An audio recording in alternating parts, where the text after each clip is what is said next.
Evaluation है, एक बड़ी परंपरा है जो उनके माध्यम से आई है। हम लोग विदेश से बहुत प्रभावित होते हैं। अगर मैं आपसे पूछूं कि मनुष्य का विकास कैसे हुआ, तो इस हॉल में बैठे हुए 90% लोग ये कहेंगे कि डार्विन की थ्योरी ऑफ एवोल्यूशन है साहब, डार्विन की थ्योरी ऑफ। हम अपना धर्म नहीं पढ़ना चाहते, अपनी चीजें नहीं पढ़ना चाहते, हम गीता नहीं पढ़ना चाहते, हम कुरान शरीफ नहीं पढ़ना चाहते, हम दशमेश पिता का ज्ञान जो गुरु के रूप में उपलब्ध है उसे नहीं पढ़ना चाहते। कहने का तात्पर्य यह है कि हम धर्म को मानते हैं पर धर्म की नहीं मानते।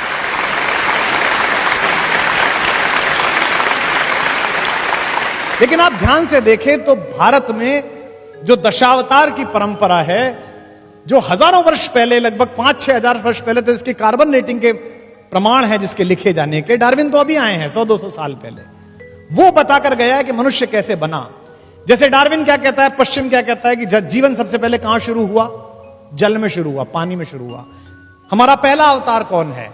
मत्स्य अवतार, मीन, मछली कहां पैदा हुई? पानी में पैदा हुई। फिर उसके बाद कहता है कि आगे बढ़ी थोड़ी सी प्रकृति, तो एक ऐसी चीज पैदा हुई जो पानी में और जमीन पर दोनों चल सकती थी। क्या नाम है उसका? कछुआ, कच्छप अवतार। मीन, कमठ, सूकर, नरहरि। उसके बाद क्या आया? तीसरी चीज जो पानी, जमीन और कीचड़ तीनों को भेज सकता है, वो कौन है? वराह अवतार, जिसे कहते हैं सूकर। और उसके बाद मनुष्य बनना प्रारंभ हुआ, लेकिन पूरा नहीं बना। आधा पशु रहा, आधा मनुष्य बना। कौन बना?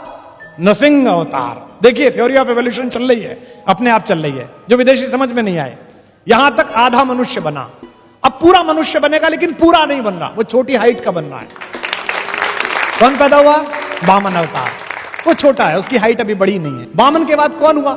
एक ऐसा पुरुष जिसे कहते हैं केवमैन, गुफा मनुष्य, जो कम कपड़े पहनता है, गुस्से में रहता है, हर समय कुलाड़ा हाथ में लिए लेता है, जिसका अपनी इंद्रियों और अपने क्रोध पे काबू नहीं है, जो अपने पिता के कहने पर मां की तरफ कुल्हाड़ा लेके चल देता है। कौन पैदा हुआ?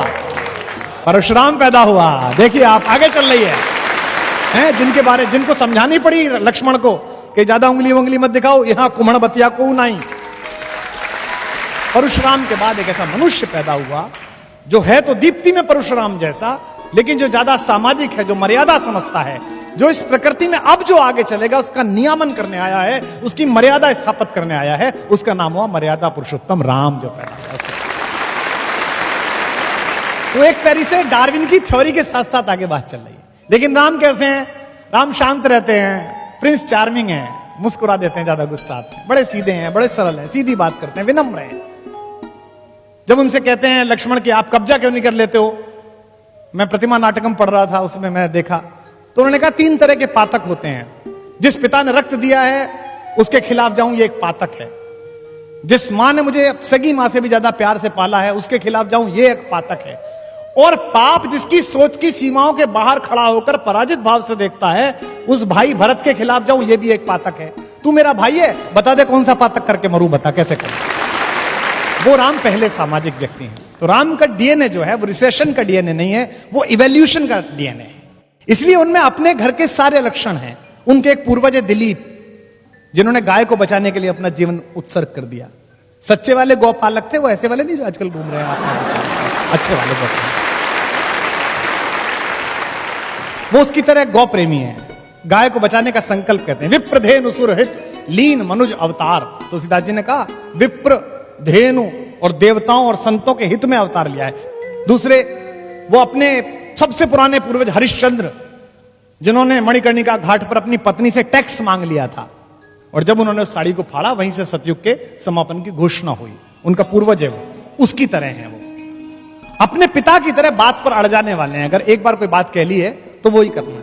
उनके एक और पूर्वज है भगीरथ, जिन्होंने हजारों वर्षों तपस्या की। मैं गया था हर्षिल में, बापू ने बुलाया था, मुरारी बापू ने, अपनी कथा में कविता पाठ के लिए। हरिशिला वो जगह है, हर्षिल गंगोत्री के पास, जहां बीच गंगा में भगीरथी की धारा में एक बहुत बड़ी चट्टान फंसी हुई है। उसके ऊपर बैठ के हजारों साल तप किया, ऐसा सुनते हैं। तब जाकर गंगा प्रकट हुई और पृथ्वी पर आई, मोक्षदायिनी बनी। उनमें भगीरथ जैसी इच्छा भी, इसलिए उनका वंश इक्ष्वाकु वंश कहलाता है। संस्कृत के विद्वान लोग यहां पर बैठे, ईख को इक्ष्वाकु कहते हैं, इक्षु कहते हैं ना ईख को। ईख क्या है?